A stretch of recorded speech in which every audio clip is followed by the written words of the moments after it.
Kate Gosselin was the face of modern American motherhood for almost 20 years. She turned the chaos of having 8 kids into a TV empire. Millions of people watched her every week as she dealt with the challenges of having twins and sextuplets, amazed by how well she organized her life and how determined she was to keep going. But there was a much more complicated and upsetting truth behind the perfectly staged picture of the Gosselin family than what was shown on camera. Someone who is one of Kate's daughters has come forward to say what really happened behind closed doors. The carefully constructed illusion has been broken by Hannah Gosselin's revelations, which have shown a world of isolation, control, and institutionalization that no one could have imagined. Kate's rise to fame and the idea of a perfect family. A long time ago, Kate Gosselin wasn't even in a TV studio. She went on to become one of the most famous moms in America. She was born on March 28, 1975 in Hershey, Pennsylvania, which is known for its chocolate factory and cute small-town feel. Her mother Charlene and father Kent, who worked as a heating and air conditioning engineer, raised her in a simple home with deep traditional roots. Kate's family wasn't very rich, but they taught her to work hard and believed she could do anything she set her mind to. Throughout her childhood, her sister Kendra was always there for her. Later, when she was raising multiple kids, she became a source of support. Kate had what seemed like a perfect childhood growing up in Hershey, but her family's money problems were a steady reminder that to be successful, you had to work hard and be determined. Kate worked hard at a challenging job for a long time before she became famous on TV. This job would serve her well in the future. She committed herself to the tough training needed to become a qualified nurse by enrolling in the Reading Hospital and Medical Center's diploma nursing program. The program was tough, with a lot of study time and clinical practice. But Kate did great, and she learned the organizational skills and attention to detail that would become her trademark. She specialized in labor and delivery, which required her to be patient, caring, and able to keep her cool when things got tough. The training taught her about the realities of giving birth and the wonder of a new life. These experiences would shape her own path to becoming a mother. She learned a lot about the human body and the difficulties of fertility while she was nursing, which helped her a lot when she was having trouble getting pregnant herself. Kate's life changed drastically on October 5, 1997, when she went to a Pennsylvania backyard company picnic with a close friend. She met Jonathan Keith Gosselin there. He was a young guy who worked as a network administrator and would later become her husband. They felt an instant and strong connection with each other, and they quickly fell in love, which would take them in a surprising direction. John was friendly and laid back, and his calm personality seemed to balance Kate's intensity. Their relationship grew quickly, and on June 12, 1999, they got married in a small Pennsylvania home where money was tight. It was the start of their life together. Even though the first few years of their marriage were hard, their love and desire to start a family kept them together. During the first few years of their marriage, they had trouble with money and making a life together. Kate kept her job as a nurse, and John got a job as a network administrator and then as an IT specialist. That couple was young, in love, and eager to start a family. But becoming parents would be a lot harder than they thought. Kate was diagnosed with polycystic ovary syndrome, a condition that seriously affected her fertility and made it hard for her to get pregnant on her own. The woman's terrible news was that she would never be able to have children. The young couple had to go through medical procedures that would test their faith and their marriage. The fertility treatments were very hard on both the patients' minds and bodies, because they required so many visits to the doctor, injections, and invasive procedures. They didn't want to give up, even though each failed cycle hurt their dreams. The couple had treatments for intrauterine insemination, which was hard on both of them mentally and physically. Their hard work paid off on October 8, 2000, when Kate gave birth to twin girls named Madeline, Maddie, and Cara. The birth of the twins was a happy event, but it also started a new period of challenges for Kate and John as they tried to balance caring for 2 babies with their jobs and their funds. The twins were healthy and doing well, and Kate threw herself into motherhood with all the same intensity she had put into her job as a nurse. She carefully planned their feedings, schedules, and growth because she was determined to be the best mother possible. The twins became the most important thing in their lives, and Kate had to use her planning skills to care for 2 babies and keep the house clean. Kate and John still wanted to have more children, so they chose to have another high-risk intrauterine insemination pregnancy. While the surgery went well, the ultrasound showed something that would change their lives forever. Kate was expecting sextuplets, which was a medical miracle but also came with huge risks and difficulties that had never been seen before. From the start, the pregnancy was high risk, and Kate was told about the risks of having 6 babies. Because she didn't want selective reduction, she decided to take all 6 babies to term, which would put her body and spirit to the test. Kate gave birth to 6 babies early on May 10, 2004 at Penn State Hershey Medical Center. Their names are Aiden, Alexis, Colin, Hannah, Joel, and Leah. The birth was a surprise, but it also marked the start of a new kind of trouble. The babies were born before they were due and needed a lot of medical care. Kate's body was also tired from carrying 6 kids. The local news quickly picked up on the story of the 6 babies, and the Gosselins became famous in their area very quickly. A church group in Pennsylvania set up volunteer schedules to help parents who were too busy to change diapers and feed their babies. The community came together to help the family because they knew how hard it would be to take care of twins who are 14 months old and 6 newborns at the same time. Even though all the attention was too much, it also led to things Kate and John never would have thought of. Discovery Health executives saw the local news and saw that it could make for interesting TV. In 2005 and 2006, they made 2 popular TV shows, Surviving Sextuplets and Twins, and 1 year later. People were really interested in how to manage such a big family, so the specials did really well with the numbers. The network saw that they had found a goldmine, and because of the huge number of viewers, TLC signed the family to a series contract. After the start of John and Kate Plus 8 in April 2007, the Gosselin family became one of the most well-known in the United States. Because the show was so popular, the family was able to buy a 24-acre gated estate in Lower Heidelberg Township, Pennsylvania, for $1.1 million in 2008. The huge house was a sign of their success. It showed how rich and important the family had become. Kate turned her fame from TV into writing success. She wrote 3 books, 2 of which were New York Times bestsellers, Multiple Blessings and 8 Little Faces. She became well-known and a sign of being a mother and strength. The family was shown on camera as if they were a fully coordinated business unit. They said their vows again in a fancy ceremony on Maui that was shown on TV in 2008. It was the perfect example of the American dream family.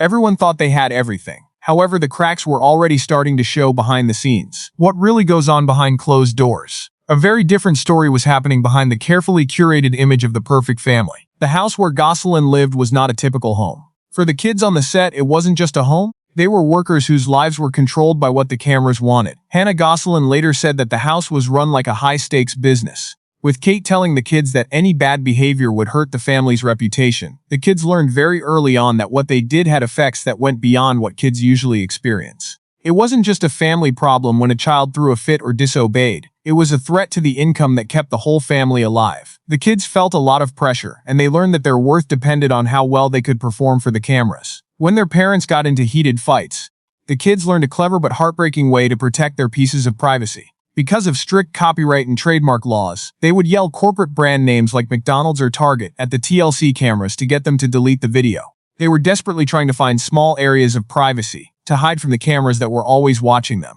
The strategy showed a bigger issue. They were always being watched, which was their main problem. According to Hannah's interview with Teen Vogue, shooting was so intense and never stopped that she thought it was normal for camera crews to follow everyone. There were cameras everywhere, recording every moment of their lives and making it hard to tell the difference between reality and performance. The cameras put a lot of stress on the family, and the cracks that had been there for years were finally seen for what they were. In June 2009, the couple announced their legal separation on a record-setting episode that was seen by 10.6 million people. This happened amid strong tabloid rumors of cheating and filming fatigue. The marriage that had been portrayed as a fairy tale was falling apart because of the stress of fame, money, and the constant demands of reality TV. People who were interested in the Gosselin story were shocked by the breakup, but those who worked behind the scenes knew it was coming for a long time. The stress of the show had made things worse between the couple, and their relationship had gotten so bad that it seemed impossible for them to get back together. After they got divorced in December 2009, Kate kept control of the TV business and changed the name to Kate Plus 8. She also stayed the only breadwinner in the family. The show went on, but things were different now. Kate had just become a single mom and shooting was giving her more work than ever. The young kids had very strict filming schedules behind the scenes. They would sometimes work until late at night to meet network deadlines for interview parts. The kids were put through very public media tours, appearances on daytime talk shows, and commercial product placements, which took away all of their normal social and educational opportunities. For the sake of the show, they gave up their childhoods, and the consequences would be harsh. The kids missed out on the simple pleasures of growing up because they had to work hard to meet the needs of a production plan that put ratings ahead of their health. Kate often gave reasons for her strict house rules and continued shooting by saying that the high cost of private schooling for 8 growing children and rising legal fees from the divorce were to blame. For the kids, she seemed like a woman who was just doing what she had to do to take care of her family. But that wasn't how it was. They were stuck in a machine that wanted more from them than they could give. To keep up the perfect front, they had to destroy their family on the inside. It was like their mother made decisions that would affect their lives for years to come, and they were used as pawns in a game they didn't want to play. The 12-year custody battle and running away from home. The divorce was just the start of a legal nightmare that would last for more than 10 years and take over everyone's lives. For 12 years, John Gosselin fought with Kate over control of their children. He hired 9 different lawyers and spent about $1.3 million on legal fees. John was exhausted and broke from the battle, which cost him a lot of money and emotional strength, but he was determined to keep his kids safe from what he saw as a dangerous environment. For years, the legal process was very hard and involved many court appearances, psychological evaluations, and legal files. Each new court case brought fresh accusations, new proof, and fresh wounds that made a family that was already broken even more so. The court system had to step in ways that no one could have predicted. They had to appoint an outside guardian ad litem to keep an eye on the family and look out for the kids' mental health. The reports from the guardian ad litem would later show how bad the problems were that had been kept from the public. They painted a picture of a home that was very different from the loving one shown on TV. When the custody battles got so bad that the cops had to step in, it was shocking because it showed how bad the conflict really was. In 2017, Wyoming police were called to the parking lot of an orthodontist office because there was a big fight over who had custody of Hannah, who was 13 years old at the time. The physical altercation between John and Kate was recorded by the cops, which showed how much the family was fighting. Both parents were loudly fighting over who could take their daughter home. The scene was a mess. The tense argument was written down in the police report, which showed that the family was in trouble. The event marked a turning point. It was then that people began to notice the cracks in the carefully built facade. It was a very embarrassing and confusing time for the kids because it brought to light a private problem that had been kept secret for a long time. The fight was just a sign of a bigger problem, a family that had been split up by fame, money, and reality TV's constant demands. Hannah said in public that she stopped going back to Kate's house permanently when she was 12 years old, citing the unhealthy atmosphere and unfair treatment of the siblings as reasons. It wasn't an easy choice to make. It happened because of years of stress, emotional pain, and realizing that the home was not a good place for her to grow up.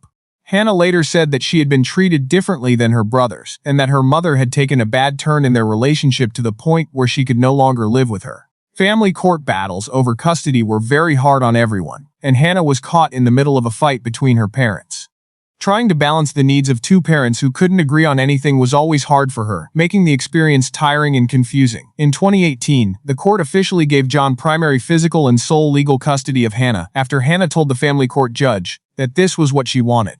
The choice was good for John, but it caused a permanent rift in the family. Hannah's legal departure put up a huge emotional wall between her and her 6 siblings, who stayed with Kate. The siblings who stayed with Kate were not close with the siblings who left, and the family that had been shown as a whole was now split in two. They were never the same after the custody fight.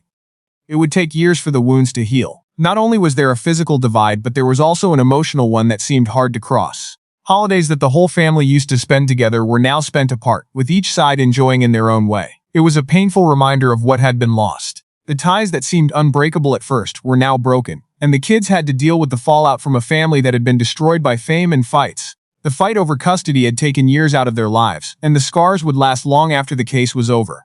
When Colin was in an institution, he thought it was a punishment, not a medical necessity, so the custody battle was even more dramatic. He fought to get out of the facility. Hannah tells everyone how Colin was treated and how he was put in an institution. Hannah's appearance on Vice TV's Dark Side of the 2000s, where she went on the record to talk about how her brother Colin was severely psychologically isolated, shocked everyone. Hannah was able to tell her truth in a way that had never been possible before because of the documentary series that looked into the dark side of reality TV. She talked about a home where Colin was often kept away from his 7 siblings and told he couldn't play outside with them. Instead, he had to play in different parts of the house. She talked about a young boy who was kicked out of his family and not allowed to have the basic social interactions that should have been a part of his childhood. Kate reportedly made it a strict household rule that Colin had to eat all of his daily meals alone at a set station, away from the family dining table. This rule applied even to meal times. Hannah talked about how she and her brothers would eat together while Colin had to sit alone, feeling like an outsider in the family. The separation was planned and cruel. It was a form of mental abuse that would hurt a young boy for a long time even though he hadn't done anything wrong. Colin agreed with Hannah's story and said that Kate was most angry with him because he was the only kid who openly questioned her authority and refused to perform for the TLC cameras. He talked about a family where being defiant got him kicked out, and where speaking out against the family brand had bad results. The bad behavior kept happening over and over, and it would finally lead to a choice that would shock everyone. Colin later thought about how he had always been the one to question the norm and stand up for what was right, even when no one else was brave enough to do so. He paid a high price for being honest. Because he wouldn't be a puppet for the cameras, he was seen as a threat to the carefully crafted image of the perfect family, so he was punished. Colin was only 11 years old when Kate quietly took him away from home and registered him at the Fairmont Behavioral Health Institute, all without John's knowledge or permission right away. The family was shocked when John was sent to an institution, and John was caught off guard by the choice. He later said that the time he found out that his son had been sent to a mental hospital without his knowledge was one of the worst in his life. Kate said in public that Colin had to be put in an institution because he had special needs and a severe behavioral disorder. Colin strongly denies this claim. He has always said that he wasn't a threat to himself or others and that being kicked out of the house was punishment rather than a medical necessity. Later, the facility's records would show a different story, one that made people really wonder why he was being held there in the first place. When Colin was locked up in a behavioral facility, he sneaked letters to his dad out of the facility and told staff that he was being abused at home, which led to an official investigation by Child Safety Services.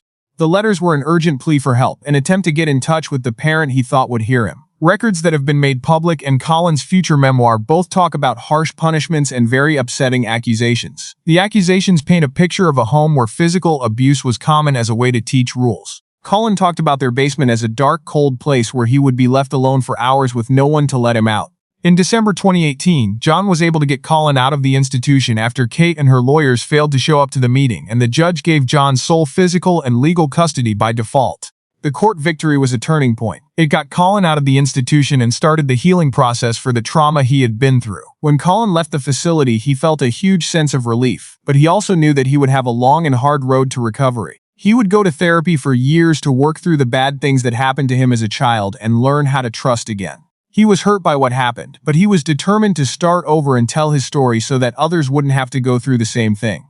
Currently, there are problems in families and with money. The family is still split along ideological lines. This means that Hannah and Colin live on their own under John's care, while the other 6 kids have no touch with their dad. The split is a deep, lasting crack that doesn't seem to be getting better. Siblings who grew up in the same house are now strangers because they have been fighting for years and are still dealing with the effects of the custody battles. The ugly fight is a painful reminder of how fame and problems in the family can hurt even the strongest bonds. Now that the holidays are over, the family doesn't spend them together. Instead, each side celebrates in their own way, which is a sad reminder of what has been lost. John married Stephanie Labo again in Lancaster, Pennsylvania, on November 23, 2025. There were only 2 kids there, Hannah and Colin. Colin was the groomsman for his dad. The other 6 kids didn't even go to the wedding. John felt happy and sad at the same time at the wedding. It made him think of the family he had lost. The fact that the other 6 children were not there was a stark reminder of how the family had become split.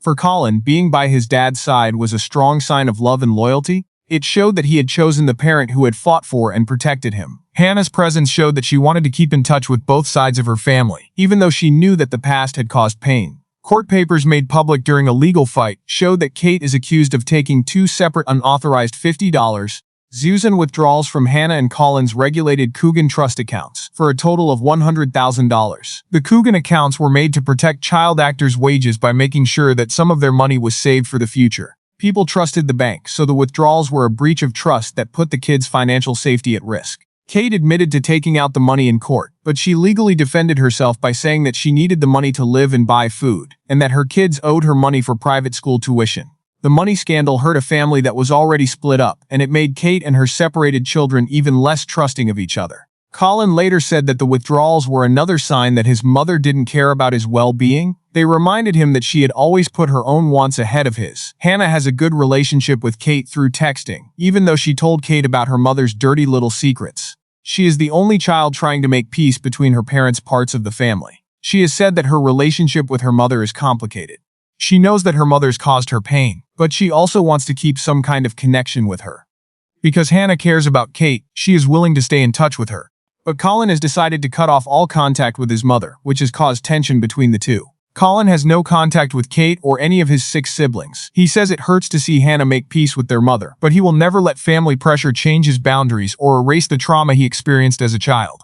Kate is said to have moved to a lake house in North Carolina and works 12-hour shifts as a pediatric home healthcare nurse to make ends meet after spending all of her multi-million-dollar reality TV money on legal fights. Hannah and Colin have come back from the ruins determined to tell their story and speak out for other people who have been mistreated in the same way. They were brave to speak out, which has shown the bad side of reality TV and the terrible effects it can have on kids who have to grow up in the public eye. If you like this video, please click on the next one that comes up, give it a like, and check out our channel for more videos.